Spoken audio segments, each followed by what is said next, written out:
Before we dive into the story, I need to ask you for a small but incredibly important favor. Please take 1 second to hit that subscribe button, give this video a thumbs up, and leave any comment below. Your engagement tells YouTube's algorithms that this content matters, and it helps more people discover these real-life horror stories. So please, subscribe, like, and comment. I am genuinely grateful for your support. Now, let me tell you about a disappearance that defied all logic, and a return that was even more terrifying than death. Some names and details in this story have been changed for anonymity and confidentiality. Not all photographs shown are from the actual scene, but what I am about to tell you is, in its core, horrifyingly true.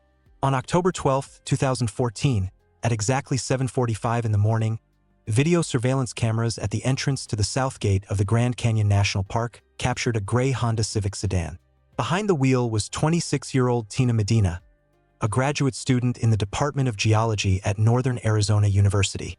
She was smiling as she handed her pass to the ranger, looking like someone about to have the best adventure of her life. That image would become the last confirmed picture of Tina Medina for the next 5 years.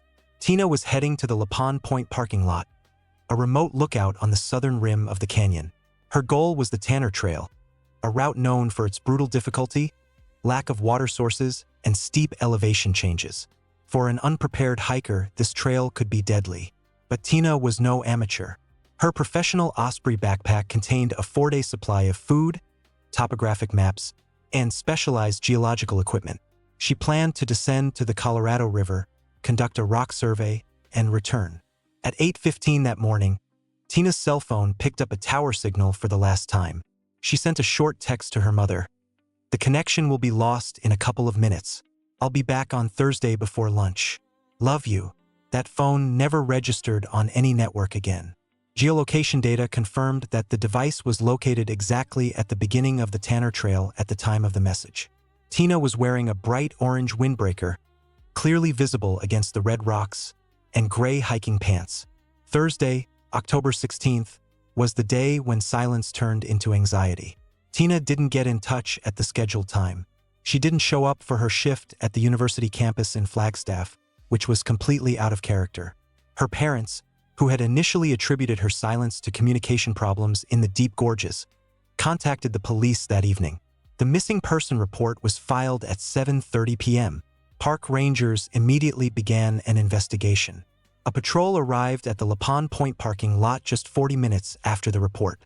Tina's car was still there, covered in a layer of dust, locked, with no signs of forced entry or struggle. Inside, on the passenger seat, lay an unfolded paper map of the park and a crumpled receipt from the Summit Hut Outfitter in Tucson dated October 10th. This proved that Tina had prepared for the hike in advance and acted according to plan. At dawn on October 17th, a massive search and rescue operation began.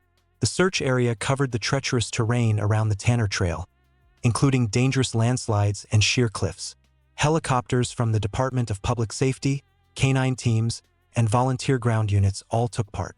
The Tanner Trail is a 9-mile grueling descent. Rescuers checked the route meter by meter, all the way down to the Colorado River. Daytime temperatures were scorching, and nights were freezing, reducing the chances of survival with every passing hour. The first 3 days of intensive searching yielded nothing. No shoe prints, no food wrappers, no equipment. The canyon looked empty, as if Tina had vanished the moment she stepped onto the trail. The breakthrough came on the 5th day. A hiking group working in a sector called Bravo noticed an unnatural colored spot on the slope. Through binoculars, it looked like a bright smear of paint against the dull limestone. It took them 3 hours to reach the object using climbing equipment. It was a piece of orange synthetic fabric caught on the thorny branches of an old juniper bush. The discovery was made 2 miles from the official Tanner Trail, in an extremely dangerous area bordering the vertical cliffs of the Palisades of the desert. An examination confirmed that the fabric was part of Tina's north face windbreaker. The edges were torn, which could indicate a fall from a height or that she had been wading through bushes in a panic. The question remained, why would an experienced hiker deviate 2 miles from the marked route toward impassable rocks? The main theory was an accident. Detectives suggested that Tina might have become disoriented due to dehydration or heat stroke, wandered off the trail, and fallen from a ledge. The cliffs in that area are thousands of feet high. A body could have landed in an inaccessible crevasse or been covered by rocks. By the end of October, search teams had scoured the foothills of the Palisades using drones and thermal imagers. They checked every crack, every cave that was accessible. But the canyon was silent. No other trace was found except that single piece of cloth. On November 1, 2014, an official representative of the National Park Service announced the end of the active search. The chances of finding Tina Medina alive were declared zero. The case was reclassified as a body search and later as a missing person case. Tina's car was towed from the La Pond Point lot, and her name was added to the long list of people taken by the Grand Canyon. For months, her parents came to the edge of the abyss, peering at the red rocks, hoping for some sign. But the wind only blew dust over the desert slopes. No one could have known then that Tina Medina's story did not end with her death. No one could have guessed that the most terrible discovery awaited people not at the bottom of the gorge, but where the sun never looked. Exactly 5 years, 1 month, and 2 days passed since Tina sent her last message. The canyon continued its indifferent existence until November 14, 2019, when a group of amateur cavers disturbed its peace. 3 researchers, Mark Evans, Sarah Collins, and David Prey, had received official permission to explore remote limestone systems in the Horseshoe Mesa Plateau area. Their goal was to map little-known karst cavities rarely visited even by rangers. Around 2 in the afternoon, the weather deteriorated sharply. Gale-force winds of up to 45 miles per hour suddenly picked up, causing a localized sandstorm. Visibility dropped to just a few feet. Mark Evans, the group leader, later stated that it was impossible to continue across the open plateau. The group began seeking shelter at the base of a rocky massif, deviating from their planned route by about 1.5 miles to the west. As they made their way along the canyon wall, David Prey spotted a strange depression almost completely hidden by thick, dried brush. This place was not marked on any of their maps. After pushing aside the thorny branches, they found a narrow hole no more than 2 feet wide, leading deep into the rock. To escape the sand that clogged their eyes and airways, the group took turns squeezing inside. They found themselves in a dry, isolated grotto measuring approximately 10 by 12 feet. The air was musty, with a distinct odor of mold and something sour, like spoiled food. As their eyes adjusted to the darkness and the beams of their headlamps cut through the gloom, Sarah Collins screamed. In the far corner of the cave was a pile of what they first took to be old rags or abandoned equipment. But the rags were stirring. On closer inspection, it turned out to be a person. A woman was sitting in the corner, curled up in a fetal position with her knees pressed to her chin. Her appearance was so shocking that, according to Mark Evans, they were numb with horror for several seconds. The woman was critically emaciated. Her body resembled a skeleton covered in parchment skin of an earthy hue. It was obvious that she hadn't seen sunlight for months, perhaps years. But the most frightening detail was her hair. It was pure white, completely devoid of any pigment, hanging in tangled, dirty strands down to her lower back. It looked like a spider's web entangling her fragile body. The woman did not react to the appearance of other people.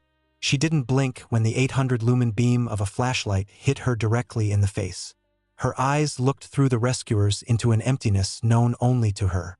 David Prey later told investigators, "We tried to talk to her, to ask her name, but she just rocked back and forth and made soft throat sounds, like the scraping of stones. It was not speech. It was the sound of an animal that had forgotten what a voice is." Examination of the cave showed that this place had been inhabited for a long time. Next to the woman was an old 5-gallon plastic canister with the remains of a cloudy liquid. 3 tin cans of canned food stood against the wall. The labels were missing, and the metal was rusted. There was also a primitive bedding made of small animal skins and the remains of an old sleeping bag, too dirty and worn to identify. The evacuation took over 4 hours. A medical service helicopter arrived at the Horseshoe Mesa Plateau at 5:40 p.m. The woman, who did not resist but also did not help the rescuers, was loaded onto a stretcher. She weighed less than 85 pounds. At 6:15 p.m., the helicopter landed at the Flagstaff Medical Center helipad. The patient was immediately admitted to the intensive care unit. Given her condition and lack of identification, the police requested a fingerprinting procedure. Flagstaff Police Officer Jason Miller performed the scan at 7:20 p.m. When the system returned the result, the officer on duty double-checked the data before notifying his superiors. The prints matched 100%. The woman with white hair, who looked to be in her 50s, was in fact Tina Medina, the same Tina who would have been only 31 years old at the time of her discovery. A medical examination conducted by Dr. Elizabeth Wong revealed a horrifying picture of what this woman had endured. The doctor's report stated, complete atrophy of the vocal cords due to prolonged silence. Tina was physically unable to speak. Her laryngeal muscles had degraded. She was also diagnosed with the most severe form of post-traumatic stress disorder, with signs of dissociative fugue. But the most alarming findings came from X-rays. The images showed multiple old fractures, 3 ribs on the left side, and a complex crack in the right ankle. All of these injuries had healed, but the bones had not fused properly, forming bone calluses and deformities. This meant that Tina had received these injuries a long time ago, perhaps as early as 2014, and had endured unbearable pain without any medical care, painkillers, or immobilization. Tina had returned from the world of the dead, but it was only a physical shell. Her mind remained somewhere in the darkness of the cave. While doctors tried to stabilize her condition, detectives examined the clothes she had been found in. They were rags sewn from coarse cloth and pieces of other people's clothing, stitched together using animal tendons. During the sanitization, a nurse noticed a detail that made even experienced investigators shudder. On Tina Medina's wrists and ankles, ring-shaped scars were clearly visible. The skin there was rough, dark, and similar to tree bark. These were marks from prolonged wearing of fetters or shackles. Tina was not just lost and surviving for 5 years in a cave. Someone had kept her there, and that someone was probably still at large. The return of Tina Medina from the world of the dead became the top story in Arizona for exactly 24 hours. On November 15, 2019, the Department of Public Safety classified all case files. The official version for the press remained vague. A woman was found, her condition was stable, and the circumstances were being investigated. But behind the closed doors of the Flagstaff offices, a completely different atmosphere prevailed. Detective Mark Hall, who was assigned to oversee the investigation, immediately realized that theories of voluntary hermitry or simple wandering were falling apart. Tina was not lost. Someone had hidden her. The first place that could provide answers was the cave itself. On November 16th, a forensic team arrived there. An examination of the grotto revealed a detail that the rescuers had missed in their panic. The entrance to the crevice was blocked by stones from the inside. This was not a natural collapse. Boulders weighing more than 50 pounds were stacked in a specific sequence to form a barricade. Moving them out of the way required considerable physical strength that the exhausted Tina certainly did not have. This indicated that someone else had tried to block off the outside world. Inside the cave, one forensic scientist described the smell as a mixture of animal musk and human despair. On the limestone walls in the deepest corner, an ultraviolet beam picked up hundreds, thousands of small notches. They were scratched with a piece of sharp flint, groups of 7 lines. It was a calendar. Experts counted over 1,800 marks. Tina had counted every day of her 5-year imprisonment, turning the wall into a stone chronicle of her horror. However, the most compelling evidence of a crime was not in the cave, but in the intensive care unit. When Tina's condition stabilized enough for a full skin examination, doctors called Detective Hall. Deep, old ring scars were found on both of the woman's ankles. The skin was rough, deformed, and had a characteristic dark purple hue. Dr. Richards, a forensic expert, noted in his report, "These are not shoe marks or friction from clothing. They are classic strangulation furrows from prolonged mechanical stress." Her legs were shackled, probably with a metal chain or coarse rope that cut into the soft tissue over the years. These marks ruled out any accident. Tina Medina had spent 5 years tied up like an animal, her freedom limited to the radius of a chain. The next step was microparticle analysis. Tina's clothes, the rags sewn from scraps, were sent to a laboratory in Phoenix. Forensic scientists collected dust from under her fingernails, from the pores of her skin, and from the seams of her clothing. The spectral analysis results, which came back 3 days later, were a turning point. The samples revealed a high concentration of malachite and azurite minerals that accompany copper or deposits, Geologists consulted on the case were categorical. There are no such minerals in the limestone cave on the Horseshoe Mesa Plateau where Tina was found. The closest deposit of this type is located several miles to the east, in the Grandview Point area. That was where copper mines had operated in the late 19th century, closed and mothballed in the early 20th century. This meant that the cave where Tina was found was only a temporary shelter, perhaps the endpoint of an escape. Her real place of detention, her prison, was somewhere in the labyrinths of the old Grandview mines. Tina herself remained mute. She was physically in a hospital room, but mentally she was still hiding in the dark. Nurses noticed a frightening pattern. Every time a man in heavy shoes walked down the hallway and the sound of footsteps echoed on the linoleum, Tina would panic. She would instantly cover her head with her hands, pull her neck into her shoulders, and start shaking, trying to become invisible. That sound, the heavy rhythmic pounding of boots, was a trigger for her, a signal of an approaching threat. Dr. Emily Warren, a psychiatrist specializing in kidnapping victims, knew that direct questions were useless. Tina's voice was dead, but her hands could still speak. Dr. Warren brought a sketchbook and a set of charcoal pencils into the room. She placed them on the bedside table and sat down without saying a word. 2 hours of complete silence passed. Tina stared at the blank white paper motionlessly. Then, very slowly, her hand covered in small scars, reached for a black pencil. Her fingers gripped the stylus so tightly that her knuckles turned white. She brought the pencil to the paper but did not begin to draw. She froze, as if listening to something only she could hear. Her eyes, focusing on the object for the first time in days, showed not fear, but icy determination. Tina was ready to show what the abyss was hiding. While Tina lay in the sterile silence of room 304 at the Flagstaff Medical Center, the Coconino County Police Department was engaged in a very different kind of work. Detective Mark Hall knew that 5 years of silence could not have been a coincidence. The kidnapper had not appeared out of nowhere on the day Tina disappeared.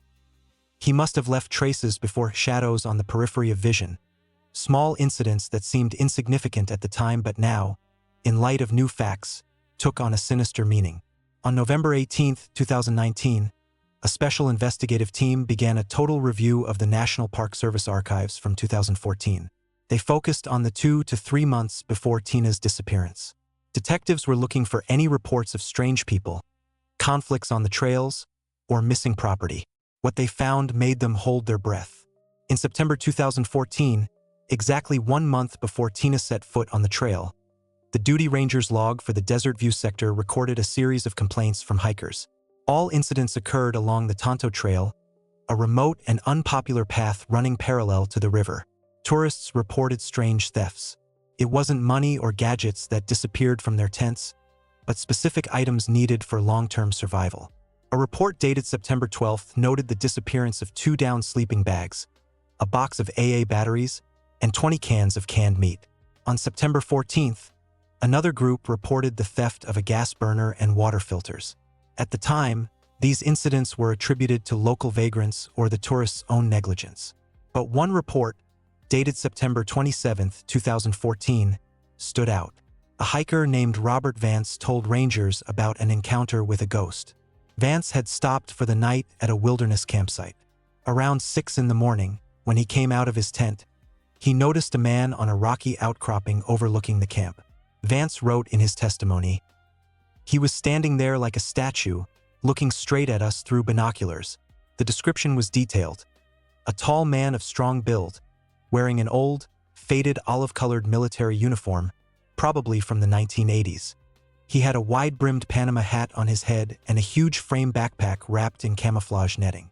As soon as Vance tried to call out, the stranger disappeared among the rocks with unnatural speed and silence. Piecing together these bits of information, FBI profilers who were brought in on November 20th drew up a psychological profile of the perpetrator. They called him the Keeper. He was a man between 40 and 50 years old, a sociopath who had consciously abandoned civilization. He had exceptional desert survival skills and knew the geography of the canyon perfectly, including forgotten paths and water sources. He didn't kill his victims immediately because his goal was not death, but control. Dr. Alan Grant, the lead profiler, wrote, "He creates his own world underground, a distorted reality where he is God and master. He needs company, living exhibits for his collection, whom he rescues from the outside world. Experts also assumed that the subject had professional skills in mining or engineering, as he was able to set up a safe hiding place in abandoned mines. This detail was the key. Detective Hall sent a request to the Arizona Department of Mines Records. Investigators checked the lists of employees of all mining companies that had explored or abandoned mines in the Grand Canyon area over the past 15 years. The computer algorithm produced a match on November 21st. Among hundreds of names, one stood out: Harlan Briggs. Briggs was the chief safety engineer at Last Chance Mining, a company that had tried to resume copper mining in the park's buffer zone in the late 2000s. Arguing it held old mineral rights, Harlan Briggs was responsible for inspecting old tunnels, ventilation systems, and supports. His personnel file noted that he knew the layout of the underground workings better than anyone else alive. Colleagues described him as a withdrawn person, obsessed with ideas about the imminent end of the world and the need to hide underground. In 2010, Last Chance Mining's license was finally revoked due to environmental violations. That was a devastating blow to Briggs. He took the closure of the mines as a personal insult. Detectives checked his last known residence. Briggs owned a small house in the town of Williams, 60 miles from the canyon. Real estate records showed that in May 2011, he sold the house for cash, well below market value. When police interviewed his former neighbors, they remembered him with awe. A woman named Dolores, who lived across the street, said that Harlan often talked about cleansing, and that true life was only possible in the bowels of the earth. The day he left, he loaded his old pickup truck with boxes of tools, generators, and weapons. She testified. He said, "I'm going to live on the ground, Dolores, where your laws can't get to me." No one had seen him since. He did not pay taxes, did not renew his driver's license, did not use bank cards. Harlan Briggs had officially become a ghost. But now the ghost had a name. Detective Hall looked at a 10-year-old photograph of Briggs. A hard face, cold eyes, a scar above his eyebrow. He realized that this man had had 9 years to prepare his fortress. He wasn't just hiding. He was waiting. And Tina was not the only one who could have fallen into his trap. In the top drawer of the detective's desk was a list of people missing in the canyon over the past decade. Now that list looked not like a list of accidents, but like a predator's menu. On February 14, 2020, exactly 3 months after her miraculous rescue, an event occurred in Tina's hospital ward that changed the course of the investigation. Until that moment, she had remained in a deep catatonic stupor, communicating with staff only by nodding. But that morning, during an art therapy session with Dr. Emily Warren, something inside her shifted. Tina was sitting in front of a blank sheet of paper. For 40 minutes, she just stared at the white surface. Then, with a sudden, almost convulsive movement, she grabbed a charcoal pencil. She did not begin writing words. She began to draw. It was not a child's drawing or an abstraction. Tina drew with the topographical precision she had learned in the geology department. Her hand moved quickly, her strokes hard and aggressive, breaking the pencil tip. When she finished, the doctors had a map in front of them. But it was a map of the Grand Canyon from an unusual perspective, not looking down from an observation deck, but looking up from a deep gorge. The drawing clearly showed the outline of a massive rock with a flat top. A geologist immediately recognized the silhouette. It was the throne of Votan, a well-known isolated remnant on the north side of the canyon. But the angle of view was unusual. Tina had painted it as seen from the deepest blind zones beneath the Horseshoe Mesa Plateau. At the bottom of the sheet, at the foot of the rocks, she depicted a black, irregularly shaped hole, the entrance to the dungeon. Next to it stood a human figure. The figure had unnaturally long arms that hung below the knees, and in one hand was a clearly drawn rifle with a telescopic sight. It was a portrait of her captor, the Keeper, distorted by her traumatized psyche. But the most important detail that made Detective Mark Hall call an immediate meeting was another object in the drawing. Tina had depicted an old, skewed wagon standing on rails that led nowhere. On the side of the rusted trolley, she had clearly drawn a logo, an equilateral triangle with the capital letters EL inscribed inside. Detective Hall sent a copy of the drawing to the National Park historian, Dr. Samuel Green. A response came back in less than 2 hours. The historian said during an emergency video conference. This logo belongs to the Last Chance Mining Company, which was active in this region in the late 19th and early 20th centuries. They specialized in high-grade copper extraction. Most of their facilities were closed when the area became a national monument. But the most interesting thing is that their main adits were located just under the eastern edge of the Horseshoe Mesa Plateau. Tina had added another detail missing from official maps. In a narrow, vertical crevice hidden behind a rock ledge, she drew a small rectangular structure, a metal hut sheathed with corrugated iron. Its location was so skillfully chosen that it was physically invisible from the air or from any hiking trail. It blended with the rusty sandstone and was covered by a stone cornice. Detective Hall laid a topographic map on the table and superimposed the data from Tina's drawing. The result was stunning. The place she had drawn, the old Last Chance mining adits under the throne of Votan, was more than 4 miles away from the cave where cavers had found her. This discovery completely changed the picture of the crime. The cave where Tina was rescued was only a temporary shelter, perhaps where she had crawled with her last strength after escaping. The real lair, the keeper's main base where he had held her for most of those 5 years, was much deeper, in a maze of old mines. For miles across the rugged terrain of the Grand Canyon is a tremendous distance, especially for an emaciated person with broken bones. That Tina had managed it was borderline miraculous. But it also meant that the police had been looking in the wrong place. The true heart of darkness, where evidence of other crimes and possibly other victims might be located, remained untouched. Detective Hall walked to a large wall map and circled a sector called the blind spot with a red marker. This was an area of old workings considered too dangerous even for experienced rangers due to the risk of cave-ins and poisonous gases. This was where Tina's charcoal pencil pointed. There, among the abandoned tunnels and rusty iron, lay the answer. "Prepare a SWAT team and mining equipment," Hall ordered. "We're going underground." The operation, codenamed Red Dawn, began on February 12, 2020, at 5:30 in the morning. A combined unit of SWAT team members, federal agents, and elite National Park Rangers moved into the sector Tina had labeled the blind spot. This area of old workings beneath the Horseshoe Mesa Plateau had not seen a tourist in over 100 years. The weather was brutal.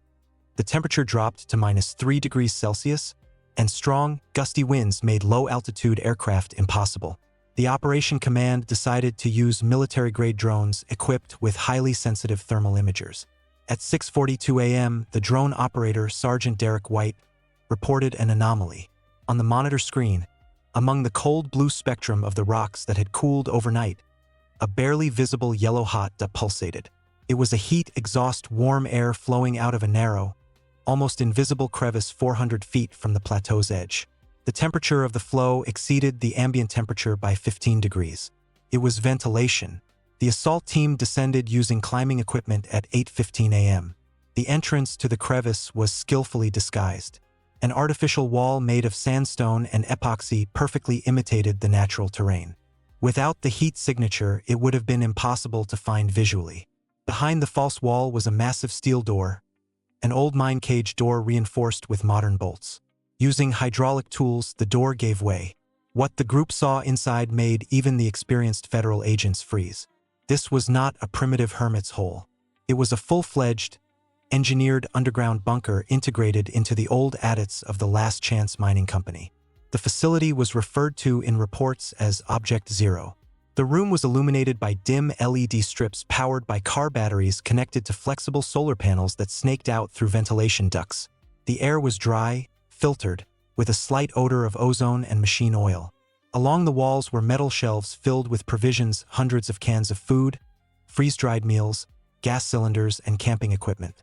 The markings on many items matched the lists of stolen property reported by tourists over the past 5 years.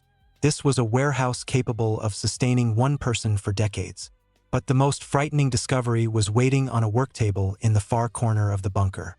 An ordinary cardboard shoebox contained a collection that turned a kidnapping case into a serial murder investigation. Inside, neatly tied with rubber bands, were driver's licenses.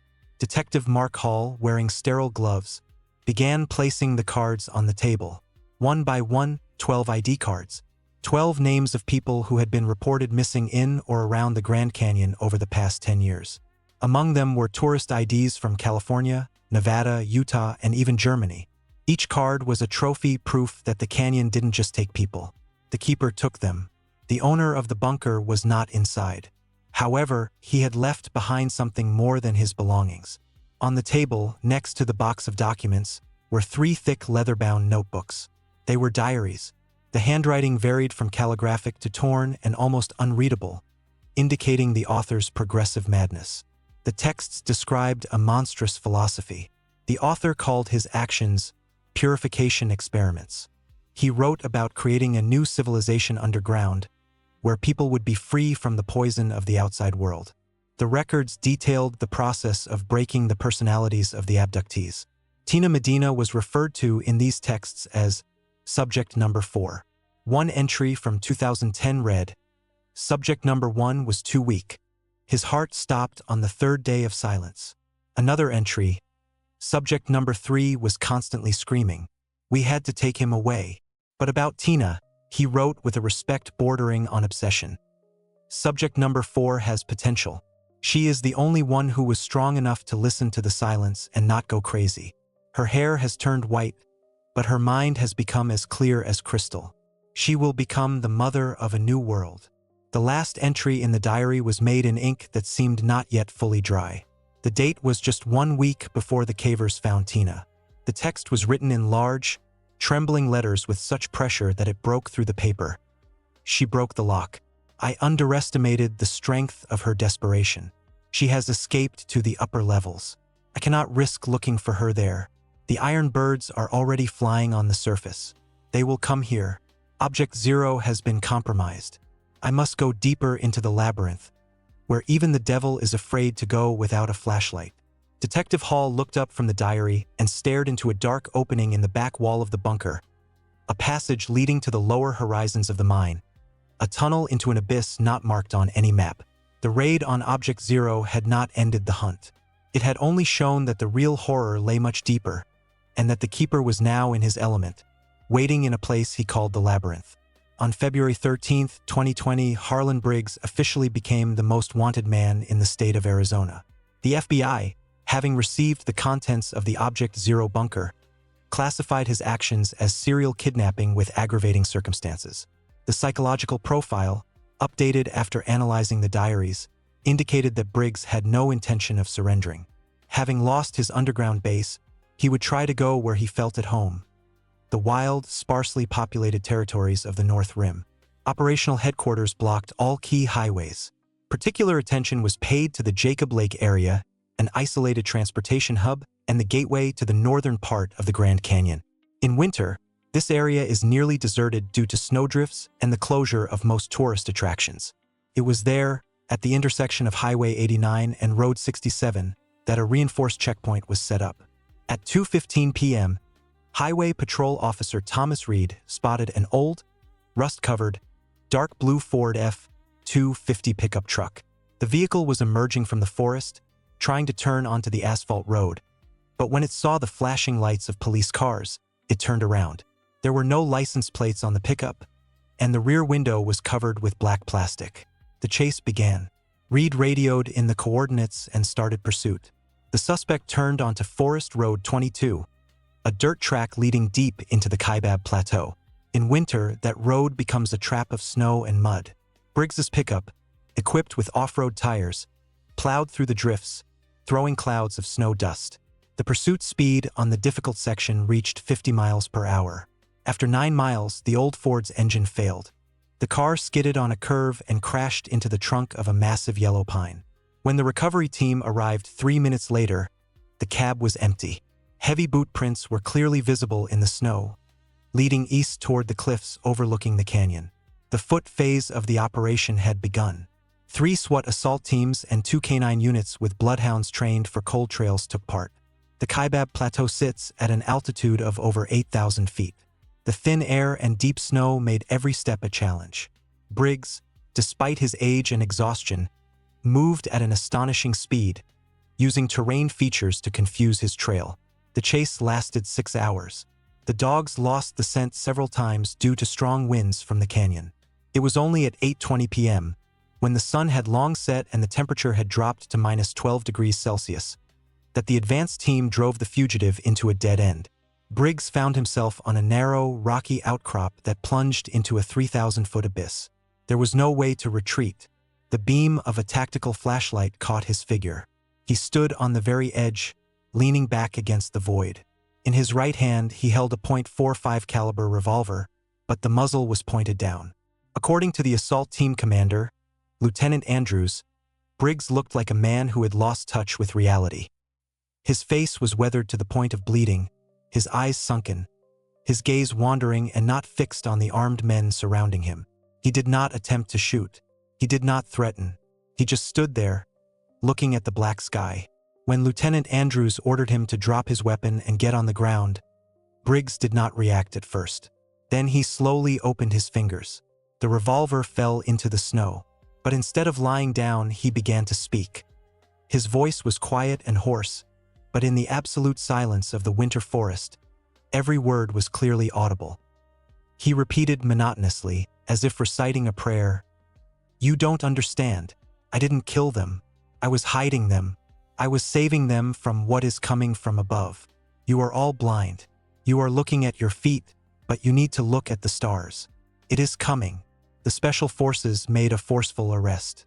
Briggs did not resist when the handcuffs were locked around his wrists. He continued muttering about purification and heavenly fire as he was led to the evacuation vehicles. At the detention site, investigators seized an old army backpack that Briggs had tried to take on his last trip. The contents included a basic survival kit, a knife, matches, a star chart, and a strange collection of stones. But in one of the side pockets, detectives found an object that made them shudder. In a transparent plastic bag, neatly tied with a pink satin ribbon, was a lock of hair. It was long, soft, and completely white, devoid of any pigment. A rapid DNA test the next day at the FBI laboratory confirmed the worst. The genetic profile matched Tina Medina's DNA 100%. This strand had not been cut 5 years ago. The structure of the cut indicated it had been done recently, perhaps just days before Tina was found. Briggs had carried a piece of his victim as a talisman. But as detectives began bagging the evidence, one forensic scientist noticed something hard felt under the backpack's lining. Cutting the fabric, they pulled out a folded sheet of paper. It was a photograph.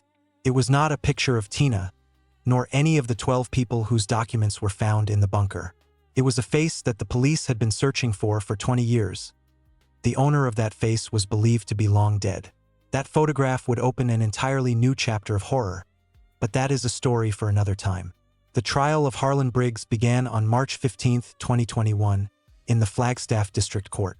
It became one of the most high-profile cases in Arizona's history. The courtroom was packed, but when the defendant entered, there was dead silence. Briggs, now with a prison haircut and dressed in an orange jumpsuit, looked much older than his 52 years. His gaze was blank, indifferent to the camera flashes and the whispers of the audience. He did not admit guilt, continuing to insist that he had been saving the chosen ones. The evidence gathered by Detective Mark Hall and the FBI was overwhelming. The diaries from Object Zero played a key role. The state's attorney, Elizabeth Stone, read excerpts from those entries for 4 hours. Every word written in Briggs's hand drove a nail into the coffin of his defense. The descriptions of psychological pressure, physical restraints, and a maniacal philosophy of purification left the jury with no doubt about the defendant's sanity, despite defense lawyers' attempts to appeal to mental disorders. But the most powerful moment of the trial was not the diaries or the box of driver's licenses. It was the testimony of Tina Medina. She was present in the courtroom, sitting in a wheelchair, surrounded by relatives and psychologists. Her hair, still white as snow, was neatly tied back in a knot. She did not say a single word. Instead of verbal answers, her lawyer read out written testimony that Tina had compiled over several months of therapy. It was from those records that the world finally learned the truth about how she had escaped. It was not a special operation or an assault that freed her. It was chance, multiplied by desperation. In early November 2019, Harlan Briggs fell ill. He developed a high fever, probably pneumonia caused by living in damp dungeons. He was delirious and lost track of time. Tina wrote, "He brought me water. His hands were shaking. He coughed and fell to his knees. When he was closing the lock on my chain, I heard that the mechanism did not click all the way. He was too weak to check. She waited 6 hours until Briggs's breathing became steady and labored. Then she carefully removed the shackles. For the first time in 5 years, she was free of metal, but still a prisoner of stone. Tina described her escape as a journey through hell. She wandered through the tangled tunnels of the mines for almost a week without food or light, guided only by the movement of air. She drank water from puddles on the tunnel floors and ate lichen from the walls. Only on the 7th day did she see a dim light breaking through the rubble and was able to crawl into the grotto where the cavers found her. In her testimony, Tina also revealed the secret of her white hair. It did not happen gradually. It happened in the first 3 months of her captivity at the end of 2014. She heard the hum of search helicopters. She heard the voices of rescuers passing somewhere above the ventilation shafts. She screamed until her voice broke, but the sound was lost in the rock. When the sound of the last helicopter faded and never came back, Tina wrote, "I realized that I was dead to the world. Fear washed the color out of my hair." On May 25, 2021, the judge announced the verdict. Harlan Briggs was found guilty on all charges, including kidnapping, false imprisonment, and grievous bodily harm. He was sentenced to 3 consecutive life terms without the possibility of parole. He was sent to the high-security Florence prison, where he is kept in solitary confinement, isolated from the underworld he loved so much. After the trial, Tina Medina disappeared from public view. She moved with her parents to a quiet suburb of Sedona, away from crowds and journalists. Doctors confirmed that her vocal cords had physically recovered, but the psychological block was stronger than physiology. Tina never spoke out loud again. Her silence became her new fortress. Today, she works remotely as a graphic designer. Her colleagues communicate with her exclusively through chat and email, not even knowing who is on the other side of the screen. In her free time, she draws. But she no longer draws dungeon maps or portraits of her executioner. She paints landscapes, red rocks, tall pines, endless sky. The only feature of her paintings is that there are never any people in them. Only nature, majestic and indifferent. Tina has never come close to the Grand Canyon again. For her, as for her family, that place ceased to be a natural wonder and turned into an open wound on the body of the planet. Her story remains in the archives of the Arizona police as a chilling reminder of the fragility of civilization. Even in the most popular tourist destinations, where millions of people pass every year, if you step off the trail for just a couple of miles, you enter a world where society's laws disappear and time stands still. The Grand Canyon continues to keep its secrets. The bodies of the other people whose documents were found in Briggs's bunker have never been recovered, despite a large-scale search of the labyrinth. Perhaps Briggs was telling the truth, and he really only buried them but did not kill them. Or maybe the abyss is just better at hiding its victims than any human. Sometimes the canyon returns those it has taken, as it did with Tina. But it never brings them back the way they were before. A part of Tina's soul is forever left there in the darkness. And sometimes, when the nights in Sedona are too quiet, she can still hear the rusty or wagon grinding somewhere deep under the floor.